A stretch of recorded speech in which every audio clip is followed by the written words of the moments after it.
Jelang kontestasi pemilu 2024, muncul janji-janji viral yang telah digaungkan 3 calon presiden dalam pemilu 2024. 3 nama yang telah berdeklarasi tersebut berdasarkan nomor urutnya, Anies Baswedan, Prabowo Subianto, dan Ganjar Pranowo. Pasangan Anies Baswedan Muhaimin Iskandar merencanakan pengacara gratis bagi masyarakat yang membutuhkan. Program pengacara gratis itu diberi nama Hotline Pengacara Gratis atau Hotline Paris. Selain itu bahkan beredar video Wakil Sekretaris Jenderal PKB Syaiful Huda yang menggaungkan janji BBM gratis apabila partainya dan Ketua Umum Muhaimin Iskandar menang di pemilu 2024. Capres Prabowo Subianto menyoroti isu kemiskinan di Indonesia. Menurutnya jika terpilih menjadi presiden nanti, Paslon nomor urut 2 akan mengentaskan kemiskinan dengan memberi makan siang dan susu gratis untuk semua anak-anak dan murid sekolah. Sedangkan Capres Ganjar Pranowo mengatakan jika terpilih jadi presiden akan memberikan kehidupan layak bagi para guru di seluruh tanah air. Ia mengatakan akan memberikan gaji guru mencapai 30 juta rupiah per bulan dan menawarkan internet gratis yang ditujukan untuk guru dan pelajar di Indonesia.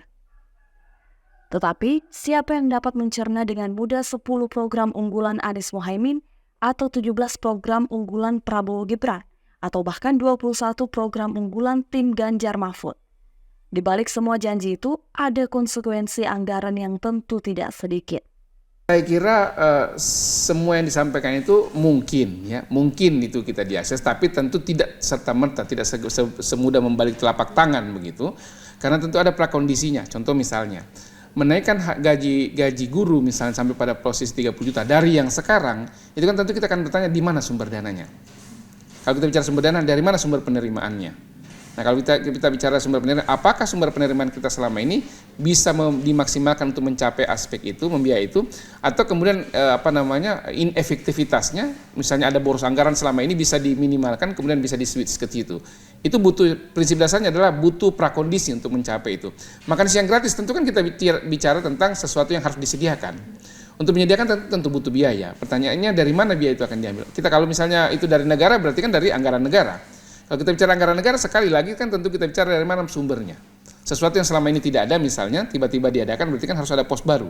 Kecuali ada hal yang lain ditekan. Atau kita mengefektifkan penerimaan untuk kemudian meningkatkan agar bisa menjangkau hal yang lainnya. Demikian juga semua kebijakan-kebijakan yang lain. Tentu itu adalah sesuatu yang coba dilakukan untuk menarik perhatian masyarakat. Tapi sekali lagi itu tidak serta-merta semudah membalik telapak tangan. Karena kemudian sekali lagi kita harus berpikir dari mana sumber anggarannya dan apakah kemudian sumber anggaran itu memang tersedia secara efektif dan efisien pada saat akan dilaksanakan. Pengamat politik Unhas, Profesor Dr. Phil Sukri, MSI, menjelaskan bahwa janji yang dikampanyekan para kandidat bukan merupakan hal yang mudah untuk diwujudkan dan juga bukan hal yang bisa dianggap sekedar bualan semata. Mengingat kondisi Indonesia, hal ini terkait apakah negara sudah memikirkan itu, tapi rakyat juga harus memikirkan bahwa hal tersebut butuh sumber penerimaan.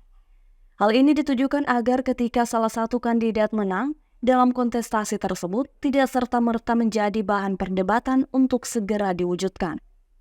Profesor Sukri menegaskan bahwa program yang digaungkan oleh semua kandidat butuh sejumlah prakondisi untuk mewujudkan hal tersebut.